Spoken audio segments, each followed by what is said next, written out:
meeqaddu eekute kan akka keessanii galatoonfadhaamee rabbii keessanii guyyaa markazul iklaas baga nagayaan geessanii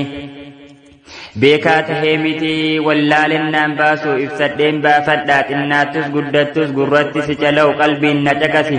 rabbumaatu nuuf kenne diinii hunda caalu masgiidaaf madrasaa markaza ollaa'inii ni qabna kumaatamaan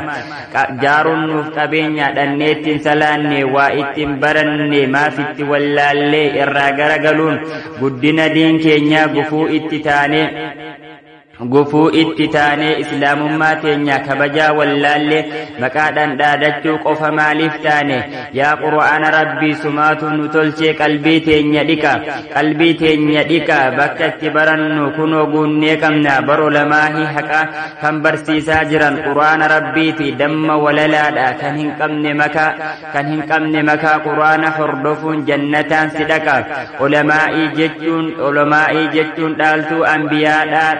dhaaltuu anbiyaadhaa dubbatameen dhumu hojiin ustaazanii baranii barsiisuuf halkanii fi guyyaa diin dhaalchisaa jiran hunda ilmaan biyyaa hundunuu akkasuma keessaa yoon sii tuqe fakkeenya fudhadhu mee ustaaza kiyya samuunaa wallaalaa qubsiisaa beekumsaa kan ilmii mi'eessu toohida qubsiisee shirkii godhe daaraa dhaloota ijaaree kan beekumsaan qare maqaa baruu feenan ustaaz Abdulwaahid fixinaa akka bira ol fuudhee sagalee gaaf jedhu takbiira wanti diiniin tolle himmartu asirra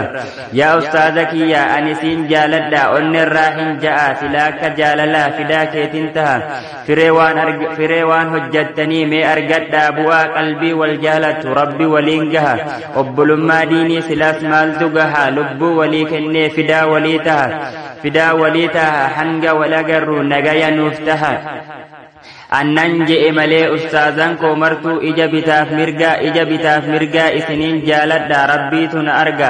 ammaas nuuf jiraadha umrii nuuf dheeradha gaafa galli geesse arrabni shahaadaa ollaa nabiyyiidha jannata argadha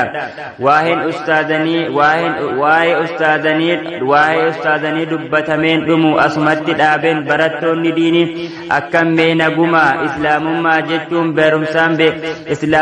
jechuun bar maqaanii mihii beekumsaan beekama waa hundaahuu caalaa barumsaan siif dhaama wanti nu rakkisee qalbii godhe jaamaa feesbuukaaf miseenjar tuutuukiif yuutuubii laaluu dhiifnee hamaa markazatti qallee milkii harraa bulii qur'aana rabbiidha haa barannu waliin beekumsi kabajaa hunduu si jaalata siif godhee daraja wallaalli xiqqeenya maaltu si dhagaha godhatee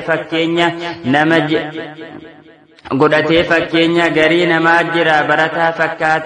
barataa fakkaate dhiiras tahe dhalaa kabajaa markazaa maqaadhaaf uffate imoo gadi buusuun kaffaltiin gaafatu galgalaaf ganama maqaa jijjiirratee markazarra fiiguu dhagahi obboleessa atiis obboleetti markaza jijjiiruun waa guddinaa miti bakkuma seentetti baradhu diin keetii jijjiiri sammuu kee beekumsaan qaroomi yaa jamaa islaamaa qur'aana rabbiidha meeqaan keenyatuun irraa fayyadama waan biraatii miti wantiin jechuu fedhe yaa warra amantan ka rabbi nuun jedhe jannata qopheessee ka waadaa nuu seene jiruu addunyaadhaa ibaadaa yoo ceene gabrootan isaa hunda rabbi ni jaalata qopheeffadhaa jedhe kaffaltii jannata ana tokkichoomsa anuma gabbaraa natu sinii guuta wanta yaaddan mara salaataa fi zakaa sooma yoo soomtanii kan qabeenya qabu hajjiis yoo gootanii isin gammachiisuuf waadaa siniif galee mana duutin jirre yoo jireenyaa malee kan jannata